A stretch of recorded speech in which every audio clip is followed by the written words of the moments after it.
If everyone in your life sucks, if nothing ever goes right, if people suck, always, who's the common denominator? Another way of saying it is you attract who you are being.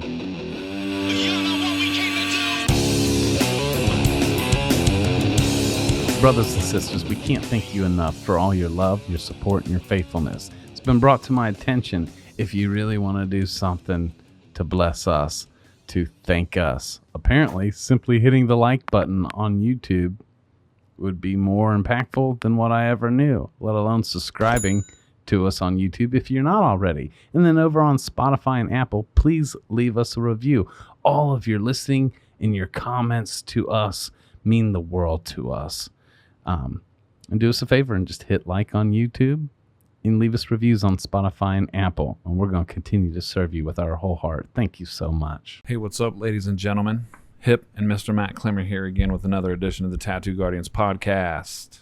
Yeah, how are you, brother? Good. You dragged me down here on our off day. What the hell's going on? We got so if you don't know, when we first started this podcast, Matt was like saying that like we needed to batch a bunch of episodes, like before 25 to 30 was the goal before we even went public. Yep, and which we did before we even released to the public, like you said, and we did that thinking like, shit, we're good for like years to come, only to find out that I think in our first year we got through those 25. That was the cushion, because life happens, so that we wouldn't have pressure to have to come in this studio and think of a new topic, drop a new dope podcast every week. We didn't want pressure on ourselves to do it, because this is real.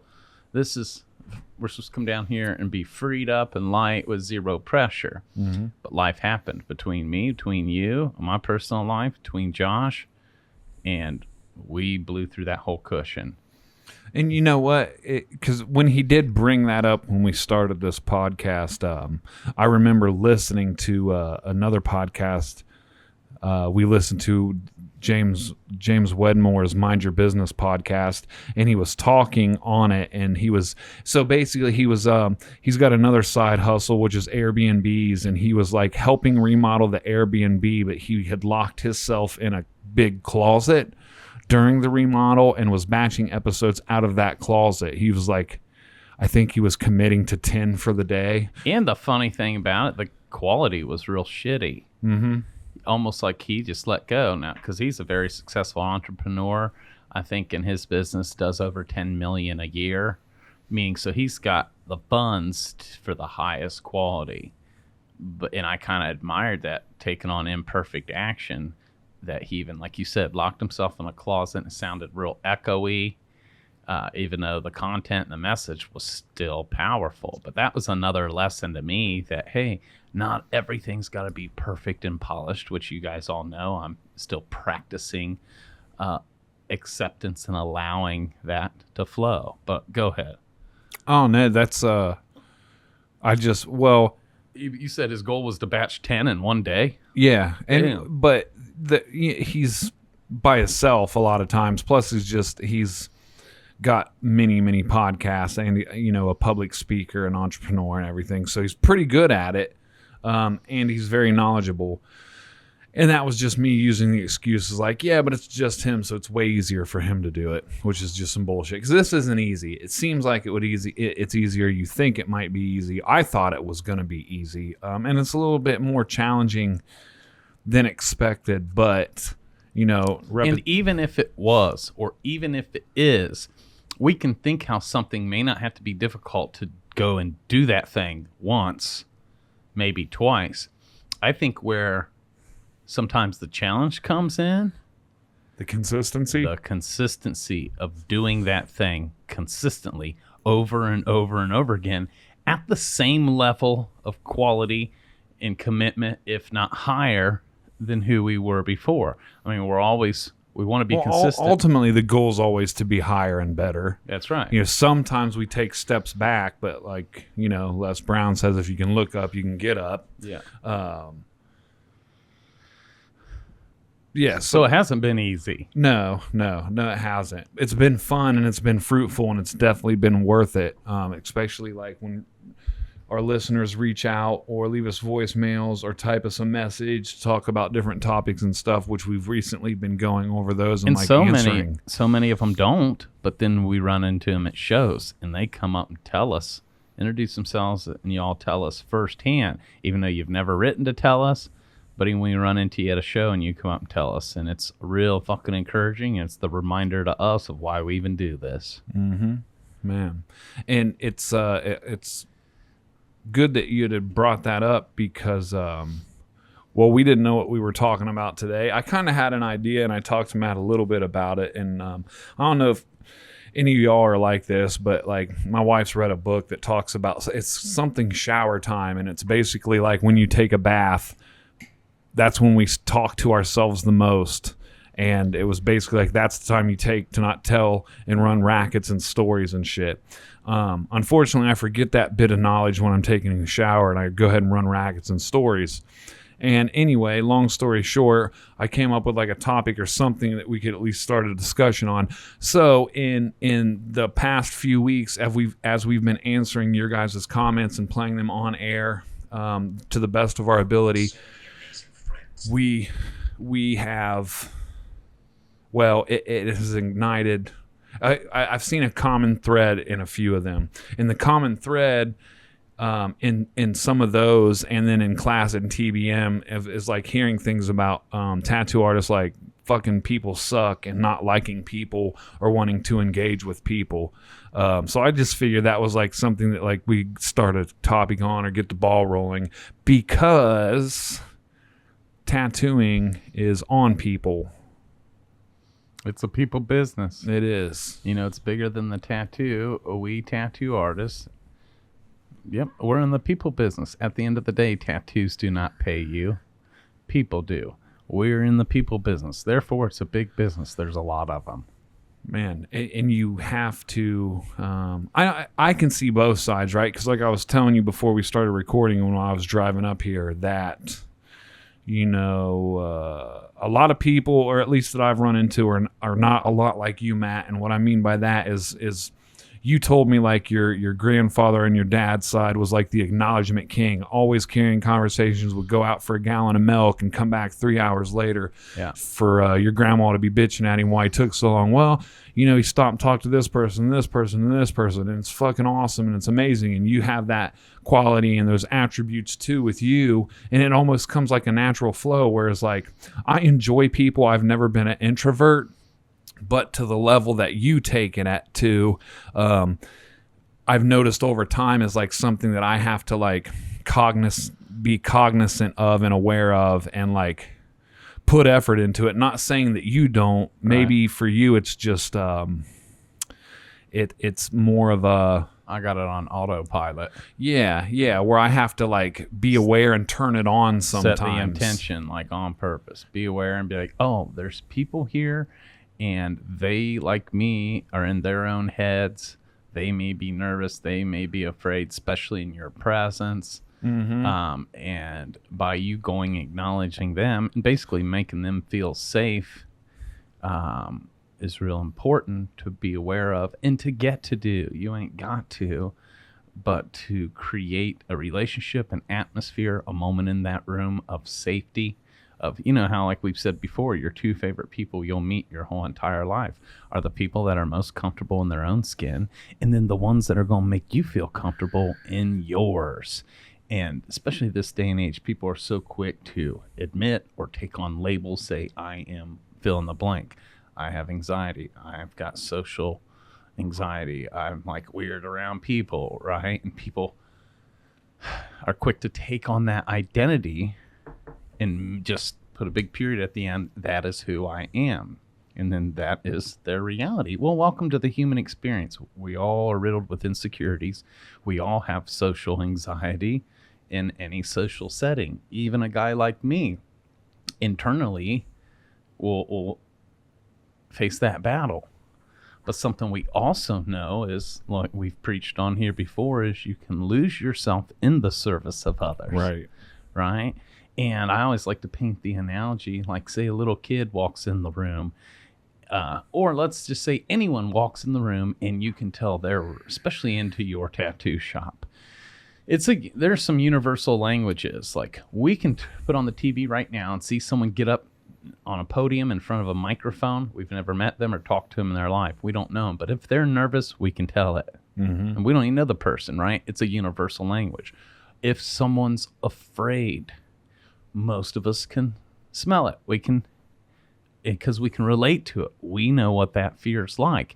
And I don't know about you, but whenever someone enters my presence and I can tell they're real scared and real intimidated, on default setting, then I naturally go into the mode of trying to serve them up a huge dose of, oh, you're safe here. Oh, we're not here to judge you. We're not here to be mean to you. We're not here to talk down to you. We're not here to make you feel small because of your idea may not be cool. Any of that, whatever they may be scared of, we go into the mode of trying to comfort them. You've come to the right place, and we actually do care. And so you can be free. Let's just consult here and figure out the journey that we're going to get to go on together. But people can't even, until they feel safe and comfortable in your presence, they're all guarded and hemmed up and trying to even express themselves of what kind of tattoo they even want. And I'm just, since we're tattooers, I'm using that as an example. This happens anywhere and everywhere in life. And so I go into the mode of immediately trying to make them feel comfortable in their own skin and comfortable in my presence. So flip that. Whatever reason you're at the tattoo shop, someone walks in and their presence intimidates you. That's right. Or you walk into the fucking plumber's fucking place of business and you feel intimidated. What are your actions? Or like, all right. Explain that.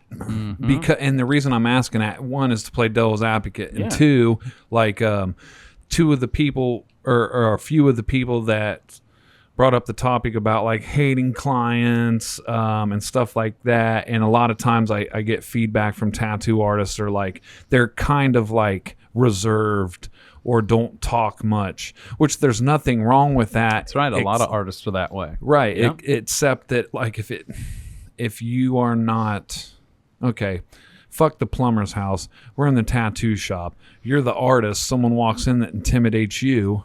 Which happens all the time. Right. So what are some exercises or things that are going through your mind at that time when you pick up that like, ooh, I'm a little intimidated? Because ultimately, if you're if I get intimidated, it's a lot harder for me to come out my shell and make that person feel comfortable, even though what they're doing isn't intentionally intimidating to me. That's right. But it just is. And sometimes, me personally, I will overexert like comedic behavior. Which is it's a mask. It's a defense mechanism, but also hoping to break the ice and make shit comfortable. Right. And there's some times where that hasn't worked, and it's just kind of like it don't land. Now shit got more awkward. Right.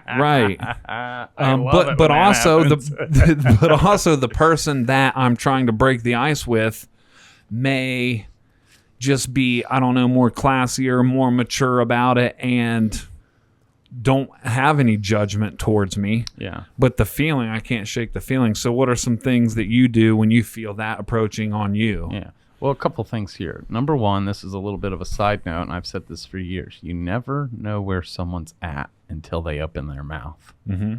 Right? And we see that all the time. You could be, even back when we were single, you could see a girl in the room and be attracted to her. Think, oh my God, that girl's beautiful. Until she opens her mouth and all of a sudden be like, ooh, no, I just lost all attraction. Or she went from a 10 to a 2 because her outsides were beautiful. Her insides didn't match her outsides. Boom, it changes our gauge. Or you could run into someone that on the outside you're not immediately enamored by. You may think they're kind of cute until they open their mouth, and now they just became 10 times more attractive, right? And the reason why I bring up that analogy is because that's what I mean when I say you never really know where someone's at till they open their mouth. And that's not completely true because, huge percent of all body language is body language. But in this scenario, so back to your original question, the number one thing that helps me that I have to remind myself about anytime I'm afraid intimidated, insecure. I remind myself of this universal truth that everyone is afraid, that everyone else is afraid too, and oftentimes more than you. Even the person that walks into the shop, they're scared too. Now, they may be good at putting on a front on the outside, and part of their mask is now to be intimidating, to cover the fact that they're so intimidated. So whenever that deal happens, and again, they haven't opened their, I may not know them yet, but what I do know is they're human too, and they're probably afraid too. They're intimidated too, even though I am. So even if I put us in the same boat, oh God, I'm intimidated. They don't seem to be. I remind myself that they gotta be, that they are. So now we're in this together. How can we let the bullshit go? Because it cancels one another out. You don't have to judge yourself that they seem to have it all together, but I don't, even though you feel that way, to realize we're in the same boat and they too don't have their shit together. We're in this together and we're here for a purpose, right? And so that's one thing I'm certain of, is that they're just as scared as me or as intimidated as me. Then I go into the other certainty is they need me. They need my help. They have a desire to get a specific tattoo, and out of all the shops, out of all the tattoo artists, destiny has led them here into my presence today. Therefore, I have been called already by the Spirit, chosen to help this person, even if it's in the form of a sleeve. But I remind myself, even before they get there, how certain I am that they need my help. They need your expertise. You're the artist. You're the tattooer. They are coming to you because they need you. So number one, they're afraid, as am I. They're intimidated, as am I. We're in the same boat. So one of us has got to do something to lighten that load and let them know it's okay. And since I remind myself and I'm certain that I can help them, I am certain I can trick out their arm. I am certain I could do a dope piece on them. I am certain they came in here looking for me to do that. So I am certain that even though we're both afraid, I am also so certain that they need my help. What am I doing? Creating another path to serve them and lose my own shit in the process. We lose ourselves in the service of others. And once I go into the mode of trying to help them, and I'm certain they need my help, I'm certain that my expertise, even though imposter syndrome's kicking in and I don't feel like an expert in nothing, but today in this moment, it don't matter if I'm doing a 4-leaf clover on them. I mean, I don't have to be the most badass artist in the world. I am certain they came to me for help, even if it's a little Pinterest tattoo, whatever. I'm certain they need my help. I'm certain I can help them.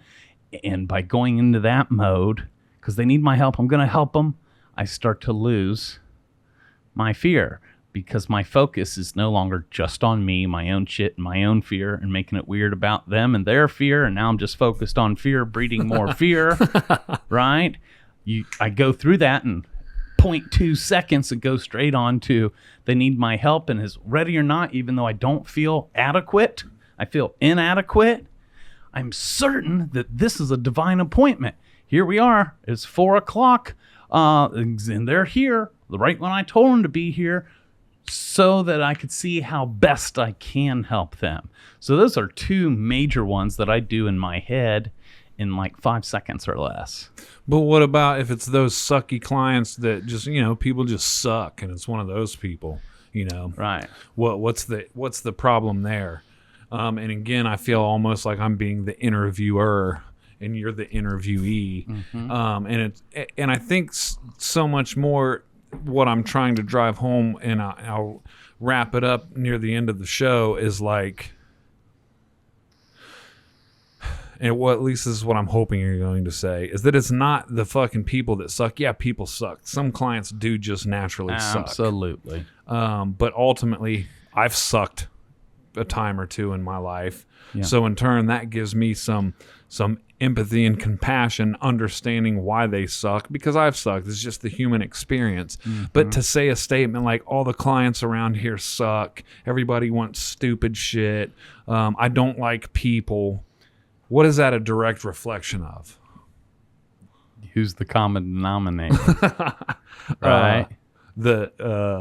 Me? If everyone in your life sucks, if nothing ever goes right, if people suck, always,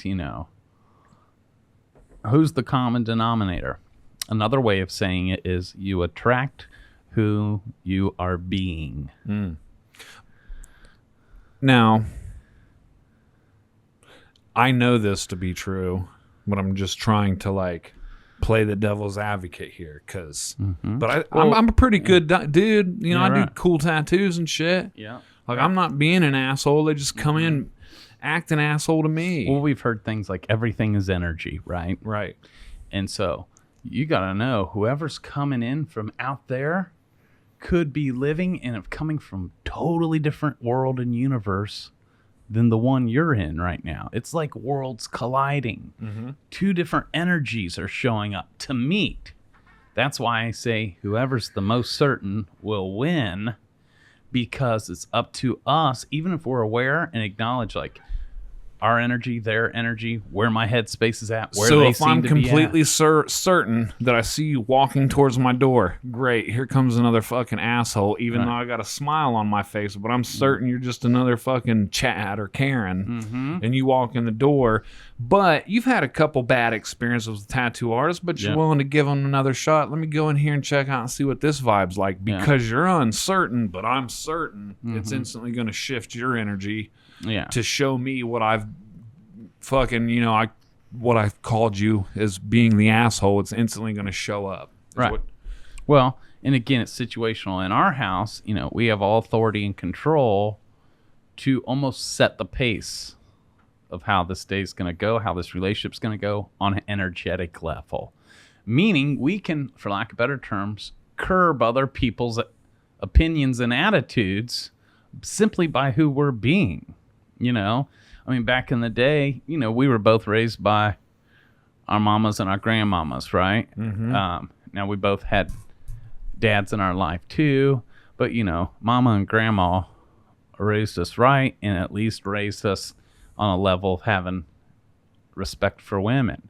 We also know what it's like to grow up around dudes in locker room talk that don't have respect for women. Therefore, what comes out of their mouth is different than the way you and I would talk about women. And I'm not someone that would condone that. It wasn't up to me to judge or control it, but I never got off on it or appreciate it when dudes are talking shit about women. I was never the dude giving dap right, like other dudes can do. And it used to break my heart or make me almost feel bad for the dudes too, not only the women they're encountering, but also the dudes, as if that's all they know. But the funny thing I found was, in that locker room talk or dudes talking shit about women, when my presence showed up and I never had to say anything, just who I am, who I was being, no longer made them feel comfortable to talk that way in my presence. And it's not because I ever checked them on it or called them out on it. I was just being, projecting just who I was on an energetic level, and I didn't judge them for it. But all of a sudden in my presence, they felt like chumps talking shit like that. And to eventually one of them asked me, hey, Matt, why aren't you laughing? Aren't you into this? I'm like, nah, man, it's cool. It's just not my bag, right?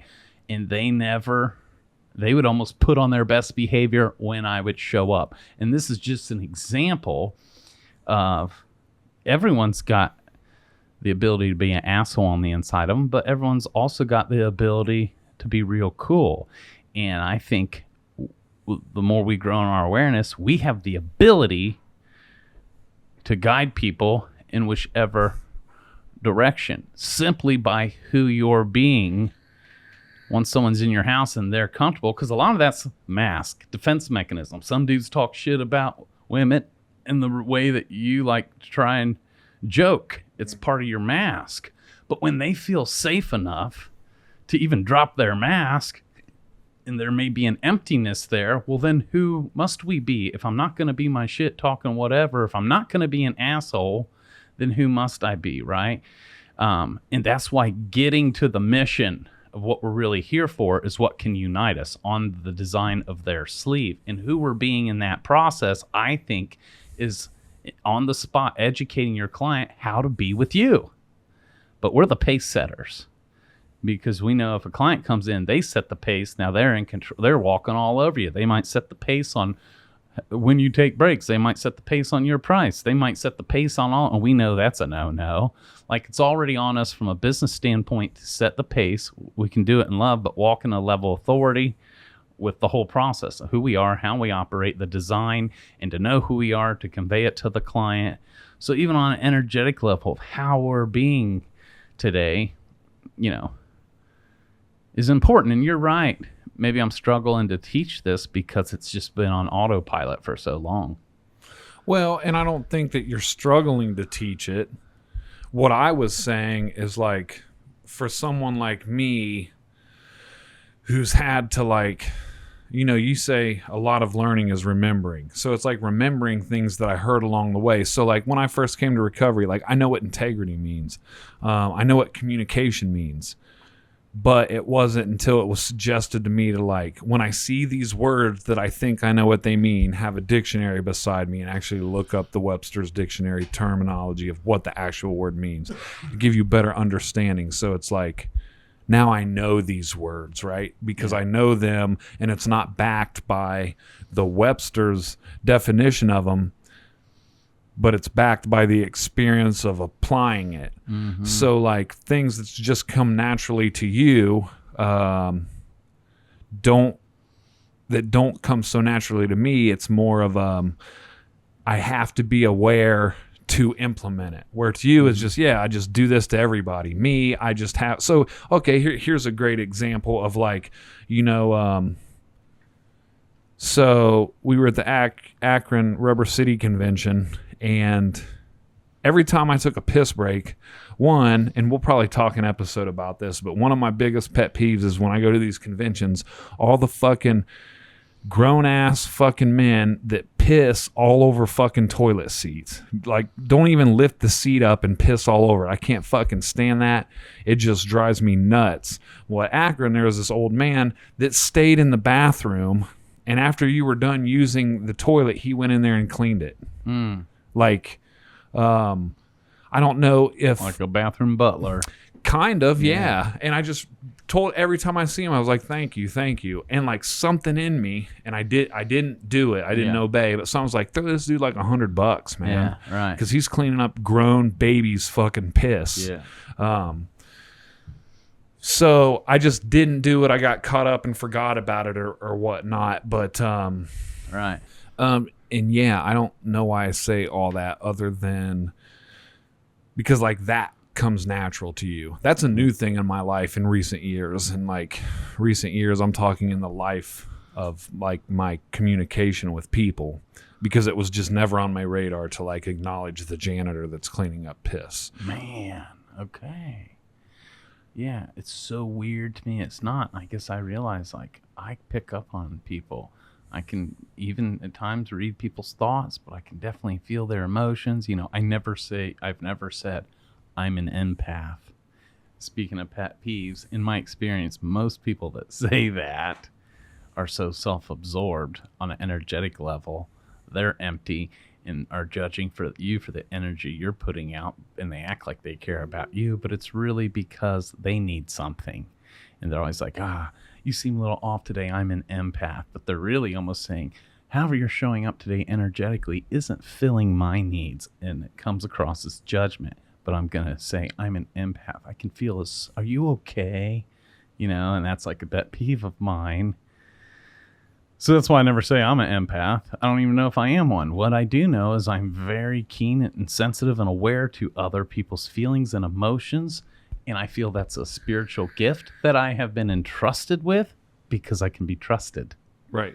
Meaning, if I can pick up on something about you in this present moment, or get a vision of something you've been through in your past, or even get a vision of a probability of your future, if that's shown to me, I believe it's a gift, and I've been entrusted with it to do something with that.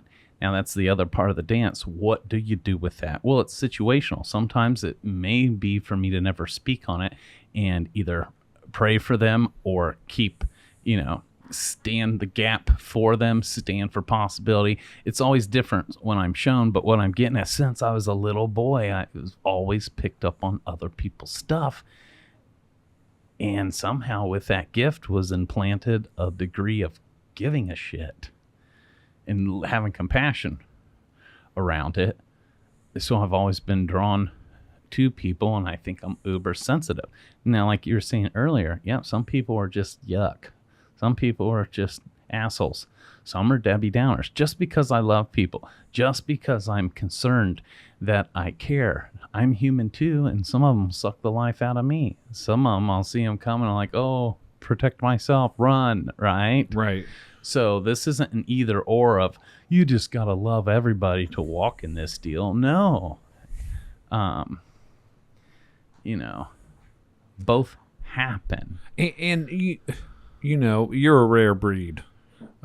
Each of us are rare breeds, but in the form of like relationship building or acknowledging people where they're at and their feelings and their emotions and being able to pick up on it, I'm going to just go out on a limb and say that a lot of us don't have that ability. And just listening to you talk, being a little boy and like picking up on that and actually caring and giving a shit, I'm thinking like, well, one, my disease thinking's like, well, there's something wrong with you because you can't recall a time where you gave a shit about other people. Because I've always just been self-centered, self-absorbed, literally thinking the universe is revolving around me. It wasn't until I hit my bottom alive, luckily, and I'm like, holy shit, I'm just another drop in the bucket. Not to devalue nothing, but there's more things at play here than just me, and I'm not the center of them. So it's been a learning process to get out of that self-centeredness to whereas like, people may listen to you talk and teach and stuff, and it absolutely 100% works. I'm living proof, and there's hundreds of other people that apply some of the things you teach in TBM that 100% work. Now, I think the trip up and why some of these people have been messaging in or we've heard things on TBM is simply because they're more like me than you. They actually have to work a little harder to start implementing it and, staying consistent with it and repetitious with it to have it stay continuous.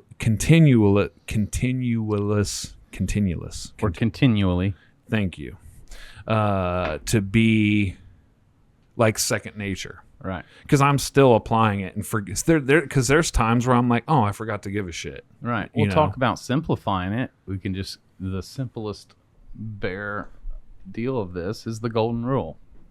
Treat people the way you want to be treated. Boom. Sometimes I forget that rule. Right. And what does that look like? Cool. Go back to how you want to be treated. Mm-hmm. You know what I'm saying? Like you're in a room at a party and it's like, man, I wish something could happen to make me feel comfortable because I'm uncomfortable. And you know what? I'm glad you said that because, and this is a great example, and I'll throw myself under the bus. Over last weekend, we did the Villain Arts Convention. Shout out to Troy and everybody that helps throw those shows on. Some shit happened. I curbed my fucking rim. Matt orchestrated a dinner for everybody to go to. Sunday night, but at the end of the show, we orchestrated a big TBM dinner, and ended up being a party of 40. Yeah. Which was huge. Now, leading up to this party, this is a party that Hip and I are throwing to honor our Aisle 9 crew and our TBM family, all our students. There were 40 of us. But Hip and I are the leaders of this deal. So we're going to a party, but a bunch of Murphy's Law happened to hip the hour leading up to the party. All kinds of things, boom, boom, boom, right in a row that could take anyone out, piss anyone off, and he was pissed and livid 5 minutes before it's time to walk in this party. Where Matt then greeted me at the door and was like, hey, man, shake this shit off. I'm literally physically brushing off his shoulders. Yeah. Like, do not let this rob you of the magic that's waiting to happen once we enter the doors. We are in the bathroom of this really fine dining restaurant. We had our own private room. This is a high-end steakhouse. A glass of wine being poured right now. And I knew I didn't want Hip to be robbed. Life happens to all of us. And don't allow the past to rob you of the magic of the present, even if that so-called past was 10 minutes ago. Right? That's true, and easier said than done. It is, but also too, and this is what I see as more importantly, was I wasn't worried about it robbing me of the joy, but I didn't want to be the fucking negative Nancy that fucking has the view that everyone sucks, that I'm just being a sourpuss sitting in the corner, not engaging. So I put on a game face, what we had just previously talked about when I'm nervous or intimidated, started making jokes and whatever. Midway through dinner, I noticed Matt sent me a text and it said, hey, like, get up and talk to people, acknowledge them, let them know that they're important. Because they are, for one. And I knew at least, that a lot of people at this party were intimidated to be here. Just left a convention. They're invited to a gathering of other tattoo artists. You're on the list. You've been invited. Oh, but it's at one of the finest restaurants in all of Cincinnati, up on the top floor, right? Everyone else is suited up, and here comes a bunch of tattooers walking in. I'm just saying, a lot of people just to come into this room at this party experienced intimidation. Mm-hmm. I want to be here, but I'm scared to be here. Talk about imposter syndrome. Talk about unworthiness kicking in. Man, I'm surrounded by badasses. How did I get invited? Am I worthy to be here too? Everyone experiences that, including me. And since I know that we're all afraid, now it's time for us to all own that, and we can go through this together, and someone to take the sting about it by identifying the elephant in a room and fucking putting it in a headlock and giving it a noogie, like just owning it, right? Like, and you're good at that because you're Mr. Authenticity. So you'll be able to admit, like, hey, I'm intimidated I'm nervous, and that gives people peace because they're like, oh God, I was too, right? Mm-hmm. So you're already good at it. But I knew in this room that people very well could be scared, intimidated, battling, feeling awkward. Who'd they sit down next to? Are they having a good conversation or not? And that's why in the beginning of mingling, I think it's important to go, especially if they're our guests, to go around to each table and honor them, accept them. If they're having weird conversation, to interject and be the icebreaker. Anything to bring comfort, because this wasn't a party of like, let's impress and everybody show up to shell out and just everybody front. This is what we create isn't like a show off party, isn't like, we're creating unity. And so again, so I sent Hip the text to invite him to join in on me. And of course, Hip and I are brothers, so I can get straight to the point with him. So I think my text was pretty direct. Hey, get up, go around the room and acknowledge folks. They need it, whatever. Well, he didn't see that text, so I texted him that at the beginning of the dinner, and I noticed Hip was not getting up, doing any of that. Now, he was at his own table having fun. I also knew he was still shedding the bullshit that happened right beforehand that he's doing his best not to bring into this table, but it was taking a minute, right? Yeah. Pause it. But at some point, Hip did get up, come over to my table and was like, hey man, I just saw that text that you sent me. And I said looked at him, said something along the lines of, it ain't too late, right? Something like that, yep. Right? And I remember they started bringing in the steaks and I was like, Saved by the Bell. Time to eat, man. So, the last thing anybody wants if they're intimidated and eating and feeling weird is for I don't know, but I didn't do it. So then Matt stood up and made a cheers, an acknowledgement, and I was like, well, you have to, like, you're part of this, you're a coach in this, you have to acknowledge it. So I did that. Especially because my biggest acknowledgement was of you.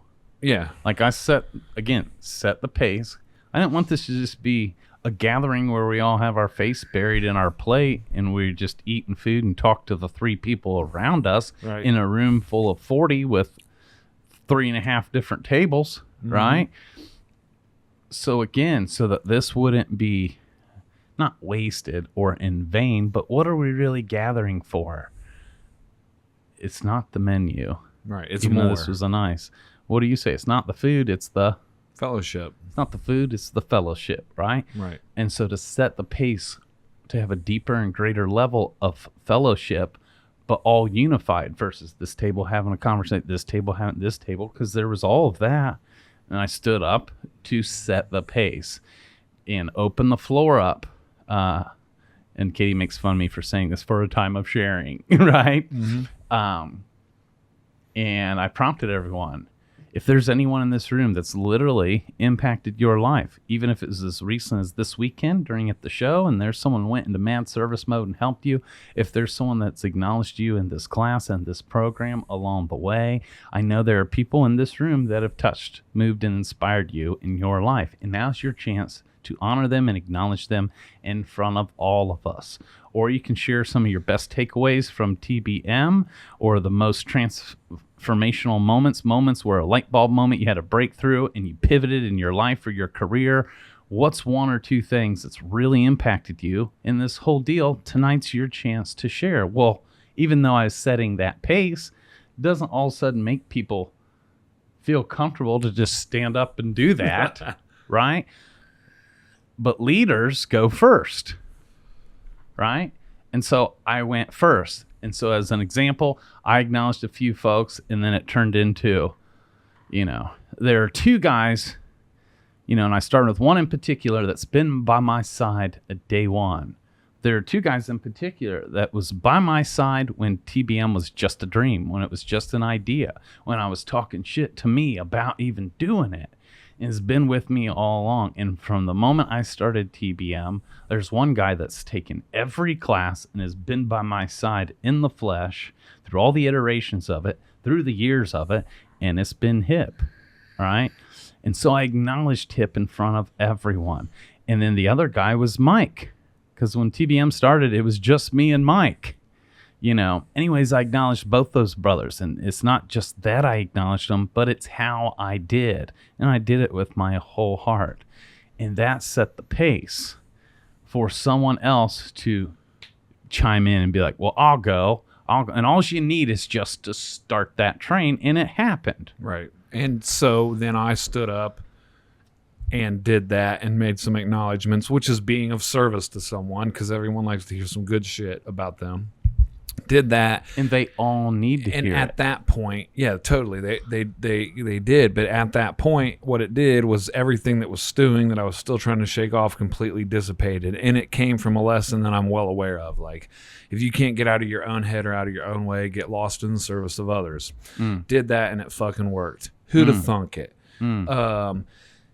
And the reason I'm bringing and saying all this is going right back to those few people that we've been hearing that talk about the people suck, them, it's this, it's the city I'm in, no one wants anything cool. Like, again, this is a people job. Like, you have to build relationships with people, because tattoos only exist because of people. They're done on people, for people, by people. They are a big, prolific part, the biggest prolific part in tattooing, because without people, you don't tattoo. Right. You are a painter or a drawer, then you're not a tattooer. Yep. So I don't know why I said all that, other than fucking, when you think these people suck and all these clients suck, everything that we've touched on and talked about, being aware when they're walking in the door, the one that's certain will win. Be certain that they may not be an asshole. Take a chance. Yeah. Even if they are, get lost in being of service to an asshole to try to persuade them to be fucking cool, because ultimately I don't want assholes in my house, but I'll let anyone into my house. What dictates them staying in my house is how they continue to be. That's right. How I can start off that way of being and acting is take the fear, the limiting beliefs, the thoughts about them that I think that I'm projecting on them, push those aside, get lost in the service of them, because they're here for a service, which is a tattoo. Yeah. and try to get them to open up and not be intimidated, scared, and asshole, because not everyone's assholes. I was just in a shop today. It's a little small town, talking to an apprentice because the owner was out. They're remodeling the shop. And she was, I asked her what type of style she liked. And again, this was me being cognizant and having to create conversation because I didn't even know if she knew who I was. Yeah. But I'm not going in there flexing like, oh, you don't know me, fucking da-da-da-da-da. So I was just asking her shit and letting her know, like celebrating with her clients and everything, and they left. And she said, well, I would really like to do anime, but being the town that it is, there's just kind of certain tattoos you do. And I know what she was saying. We all know what she was saying. Yeah. But she's still a baby in the industry and hasn't got to really understand, like, there's people in a fucking small little podunk town that fucking watch anime too. She told me she grew up in that town. There's more people just like her. And for every being. Exactly. And for every asshole that shows up, there's also a rich motherfucker that's nice as hell that is contemplating getting a tattoo. Yeah. But if you're so focused on these fucking assholes that suck, that want stupid shit, you can't even get him to walk in your door because you're not even giving him a chance. Yeah, right. And that's in a realm of not even... There's a yin with the yang. There's an up with the down. There's polar opposites to everything. Mm-hmm. So every single asshole that you experience, which if it's everybody, then technically everyone is fucking super awesome and the exact perfect client that you even fucking want to fuck with. Because there's a light with a dark, there's a up with a down, a left with a right, a yin with the yang. So that's one. Another one, though, is because, again, back to I'm human. And one, this is a lot easier when your clients do go through a vetting process. Like you said, when you're consulting with someone, even though they may be making sure that you're the right artist for them, you're also interviewing them to decide if you're going to take them on their project, their piece. It's way easier if you go through your own personal pre-qualification process, your vetting process, and they know who you are, how you operate, they agree to it, and your price, right? And you're sticking to your guns on all that, and now they're here to get the tattoo.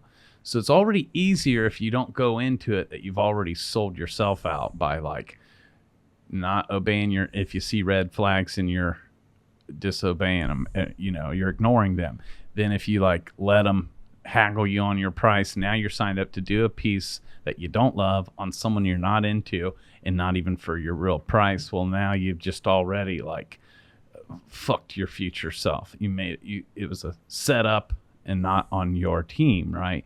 So, and I'm just clarifying that everything we teach in TBM is just how to get to that point with who you're even signing up with is someone that you kind of like on a piece you like at your price point, to where it's almost worth you enduring if you don't like, if you don't love their personality, if their personalities clash.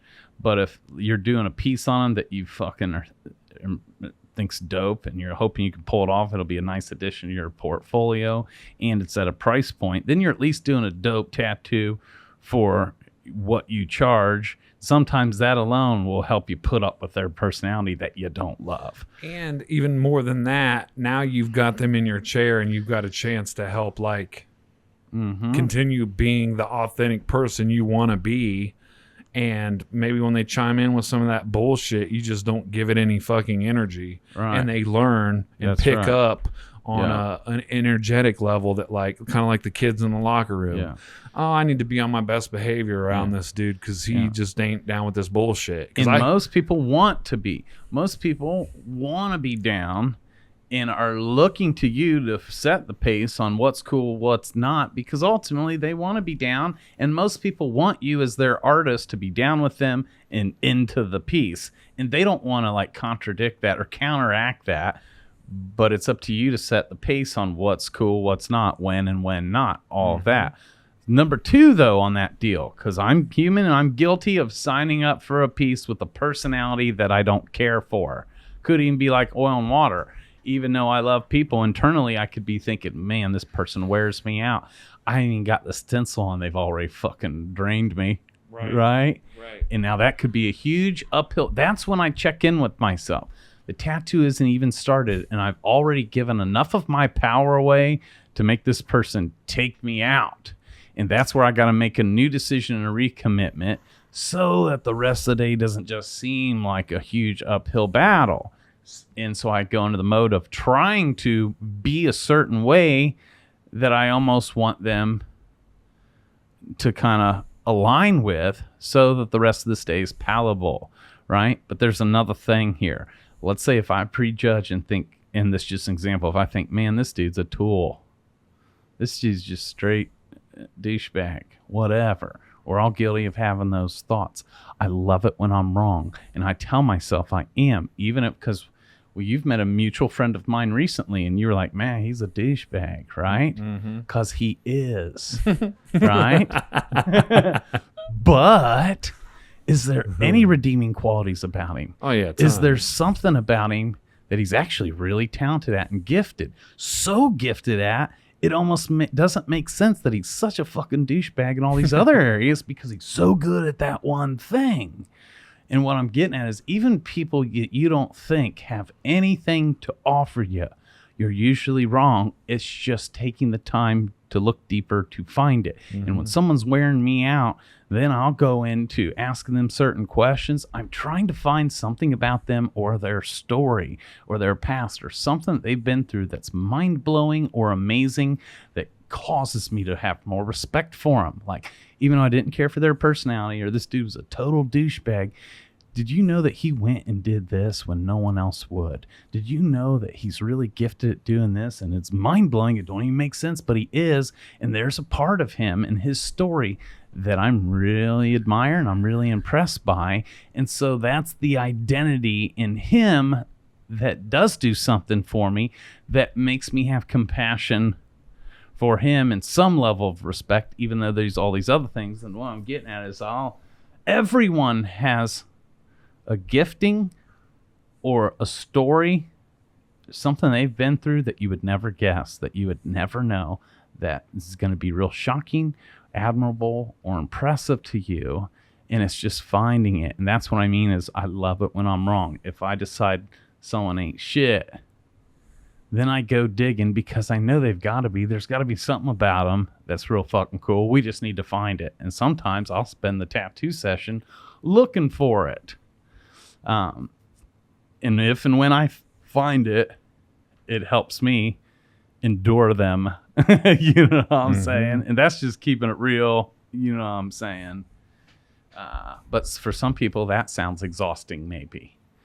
But no, I'll do that instead of just setting my deal on it, because just setting it to default, they suck and this sucks, that's exhausting too. Right. Well, and you may have just hit the nail on the head, because listening to that, I'm like, fuck, that is exhausting. But that's why it's called an art form of building a relationship. It may not be an art form to you because you've been doing it since you were fucking 3. Yeah. People, when it comes new to us, and I say us because I'm speaking solely generally to me, it is exhausting, and it does take time, and it does take actual effort to do these things and to remember, this dude fucking sucks. How can I find a cool way? Oh, well, this is just a puzzle in front of me right now. I'm a puzzle too, and I've done some cool shit, and I've done some douchebag shit. Let me see something, like you said, to help build value and bring respect back. Because, like, oh my God, like, I get it, dude. You fucking, it seems like a lot of times, like, the tough, cool dudes want to talk about fucking pussy. And it's like, cool, we get it. Like, you've had sex before. Me too. I remember my first time. Yeah. Like, I had talked about it for weeks.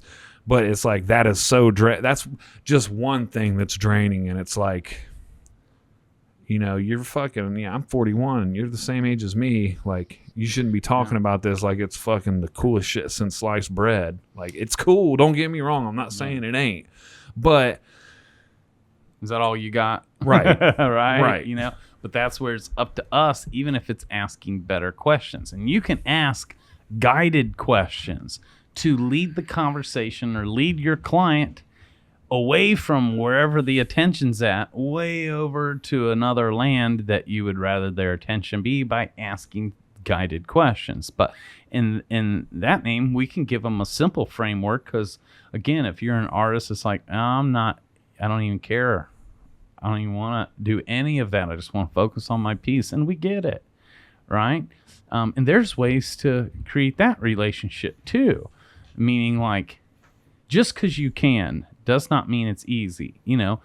And if you're an artist that's stretching yourself, even if people come to you because they saw your portfolio and they saw you did that piece, then they want you to do theirs. And they think since you've won awards and you did all these pieces, or they think by looking at your Instagram that the piece you're doing on them could be easy. And we know just because we can doesn't mean it's easy. And again, if you're stretching yourself, like a lot of us do, every piece is difficult.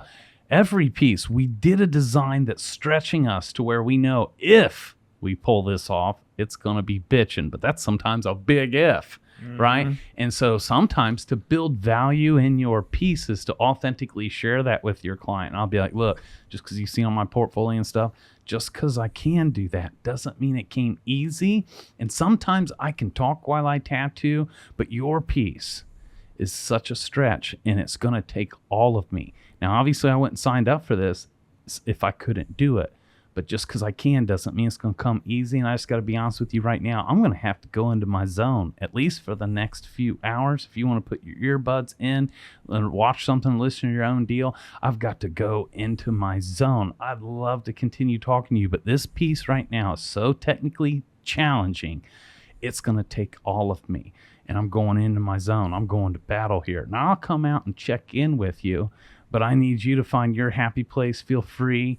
But I'm going into my zone. And so then it's not weird because I simply set that pace. Right. And I also set the pace that they're not expecting to have a conversation with me for the next 2-3 hours while I'm in my zone. And then I'll come out and check on them, right?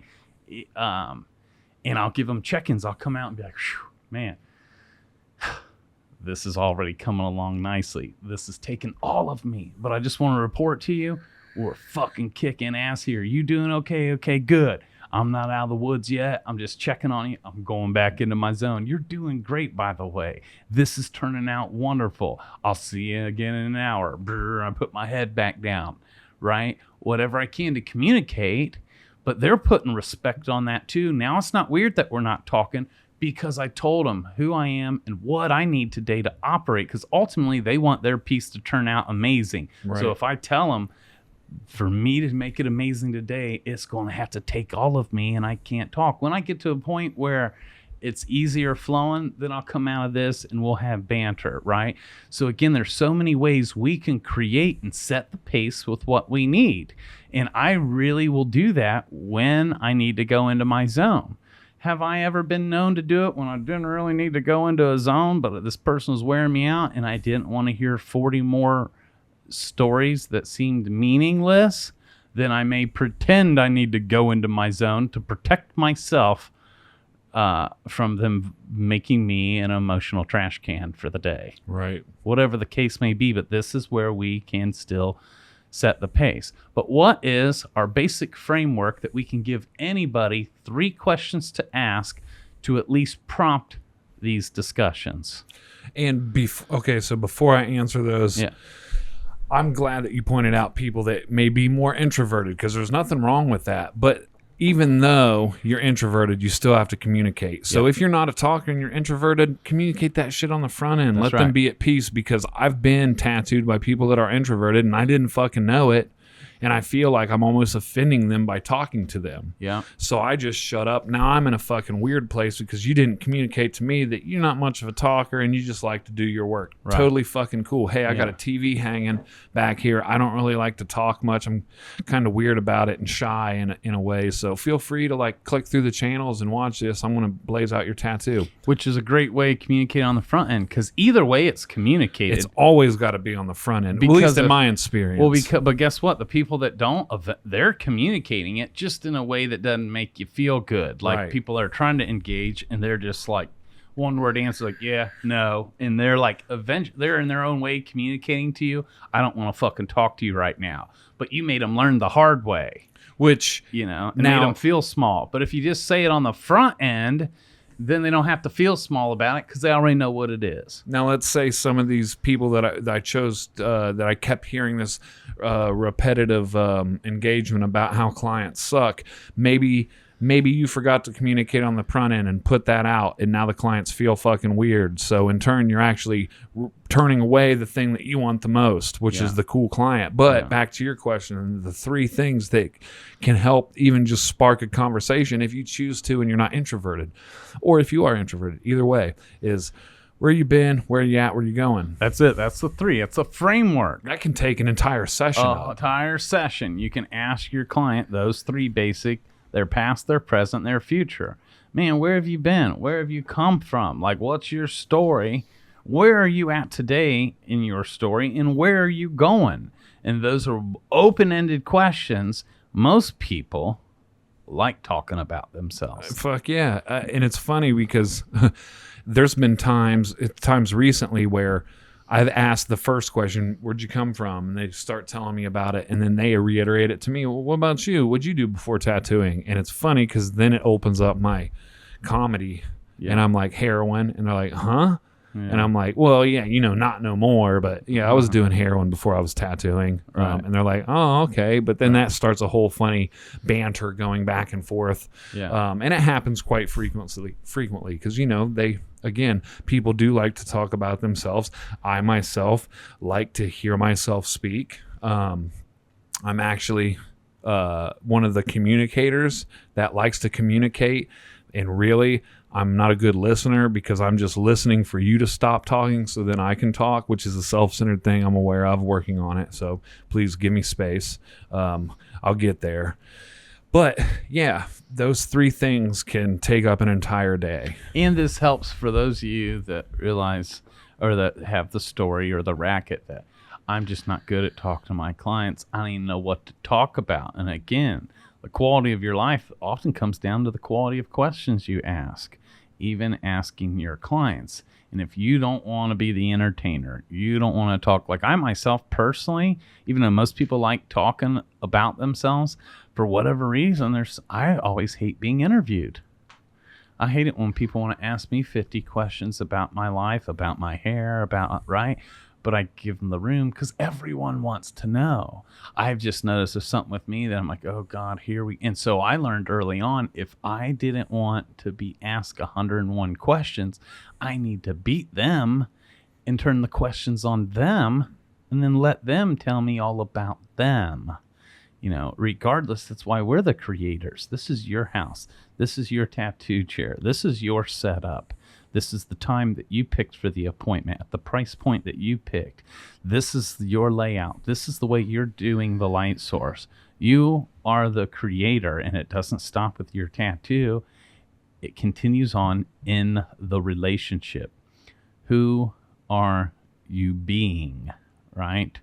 And that's something we always have to be cognizant of. Again, back to the golden rule. What do you wish would happen? Well, be it first. Do it first. You wish people would be cool? Well, fucking be cool. You wish people would give you more props? Start giving more props. You wish people would recognize you? Start recognizing the world. Whatever you want, give it, and it will come back tenfold. And I know that sounds cliche and cheesy, but it's true. Right. And, if fucking you really hate people that much, you may be in the wrong occupation. Yes. And you know what? I think this is leading into an episode I want to do, almost piggybacking off of this, is the have, do, be method versus the be, do, have. We can talk a whole lot more about it. But hopefully something about today's discussion has been friendly reminders to you or gave you some peace, let you know you're not alone, and to inspire you to just own your shit and be authentic about it. Again, the more real, that's why people love Hip, because he's just so real. Keeps it 100 and authentic. So he has the gift of making you feel comfortable in his presence. He'll be the first to throw himself under the bus. And that's a superpower of just owning your shit, authentically sharing it, not having all your shit together and owning that makes other people real comfortable. People aren't comfortable around you if you're perfect. They're way more comfortable with you when you know and admit that you're not perfect, because neither are they. I can get with that. Oh, you're not perfect either. Oh, you're nervous too. Oh, you feel awkward right now too. You don't know what to fucking talk about. But just by owning that takes all the pressure off for all parties, doesn't it? Yeah. I think we overcomplicate shit, you know. We're all beautifully clumsy. We all fall down. We just get back up. Thank you, all listeners, for tuning in every week. Stay tuned for the Be Do Have episode coming. It's going to be a good one. And Hip, I always love sitting down and just having an authentic conversation with you. Mike would probably like us to remind you to fucking, what do you say, smash that like button. Absolutely annihilate. And subscribe on YouTube. If you're not, leave us a review. You know, coffee. Oh, and Hip wants us to keep getting coffees from you. Yeah. And how do they do that, Mike? How do they buy us a coffee? Is that on our Instagram? They just click the link in the description. Click the link in the description, and then what happens? Then they can buy you guys coffees. Really? See, I'm going to go and click it and see if I can buy us buy a me coffee too. I want to know the process. For those of you that already are buying us coffees, thank you so much. And everybody that wrote in that we've got to address some of the questions, concerns, comments, shares, wins. We appreciate it. And keep them coming. That gives us great content for our episodes, and it's fun because it involves you. Love y'all. See y'all next week.